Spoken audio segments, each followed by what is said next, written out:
रात के लगभग 12 बजे थे। मुंबई से कोल्हापुर जाने वाली ट्रेन जयसिंहपुर के छोटे से स्टेशन पर सिसकती हुई रुकी। स्मिता अकेली ही ट्रेन से उतरी। स्टेशन लगभग सुनसान था। केवल कुछ दूर एक लैंप पोस्ट का पीला प्रकाश टिमटिमा रहा था।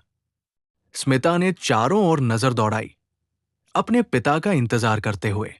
जब वो नहीं दिखे तो उसने फोन निकाला। डैड, आप कहाँ हो? मैं स्टेशन पर आ चुकी हूं, उसने कहा, आवाज में थोड़ी बेचैनी। बेटी, मैं निकल चुका हूं, कुछ ही मिनटों में पहुंच जाऊंगा। फोन के दूसरे छोर से आवाज आई। फोन काटकर स्मिता उसी लैंपपोस्ट के नीचे खड़ी हो गई।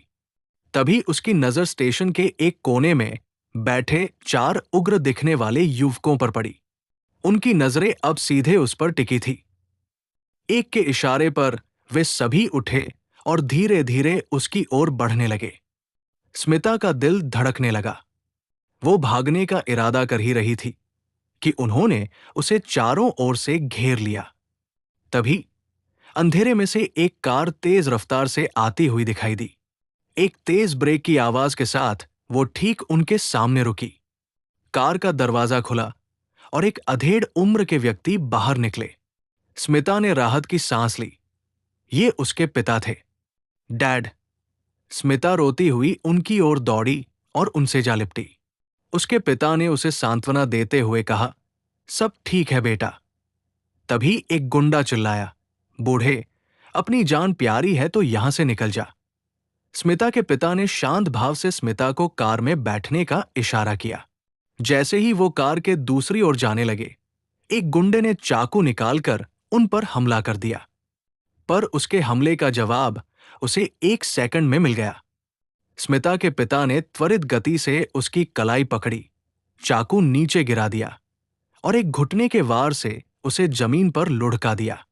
दूसरा गुंडा, जो हट्टा कट्टा था, आगे बढ़ा। एक सटीक मुक्का उसकी नाक पर पड़ा, खून बह निकला। दूसरे झटके में वह भी जमीन पर था। तभी तीसरे गुंडे ने पिस्तौल निकाल ली। स्मिता की सांसें थम गई। एक गोली चली। स्मिता के पिता बचाव की मुद्रा में झुके और गोली उनके कोट को छूती हुई निकल गई। अगले ही पल वो गुंडे के पास थे। एक चक्करदार किक उसकी गर्दन पर पड़ी और वो बेहोश होकर गिर पड़ा। चौथा गुंडा अब भी खड़ा था। स्मिता के पिता ने एक छोटी सी धातु की वस्तु उसकी ओर फेंकी। उसे देखते ही उस गुंडे के चेहरे का रंग उड़ गया, मानो उसने किसी भूत को देख लिया हो। वो वहां से भाग खड़ा हुआ। स्मिता कार से दौड़कर बाहर आई। डैड, आपको कुछ लगा तो नहीं? नहीं बेटा। गोली कोट को छूकर निकल गई। उन्होंने अपना कटा हुआ कोट दिखाते हुए कहा, मुझे लगा कि गोली आपको लग गई। स्मिता की आवाज कांप रही थी। माफ करना बेटी, अगर मैं समय पर आ जाता तो तुम्हें ये डर नहीं झेलना पड़ता। आप मुझे शर्मिंदा कर रहे हैं डैड। कार में बैठकर जब वे घर की ओर चले तो स्मिता कुछ सोच में पड़ गई। क्या सोच रही हो बेटा? पिता ने पूछा। आप तो एक बिजनेसमैन हैं ना डैड? स्मिता ने संदेह भरी नजरों से देखा। पिता मुस्कुराए। क्या इसमें कोई शक है? लेकिन आपने उन गुंडों को, उन्हें ऐसे हराया जैसे वे बच्चे हों। ये सब आपने कैसे किया? पिता ने एक गहरी सांस ली। बेटा माधवन और मैं, हम दोनों ही प्रशिक्षित मार्शल आर्टिस्ट थे। हम दोनों तुम्हारी मां को इंप्रेस करने की कोशिश करते थे। मैं जीत गया और उसका दिल भी। मां का जिक्र आते ही स्मिता चुप हो गई। उसकी मां को गुजरे हुए 10 साल हो चुके थे, लेकिन दर्द अभी भी ताजा था। पिता ने उसके चेहरे का उदास भाव पढ़ लिया। शायद अगर वो दुर्घटना नहीं हुई होती। तुम अपनी मां को बहुत मिस करती हो ना?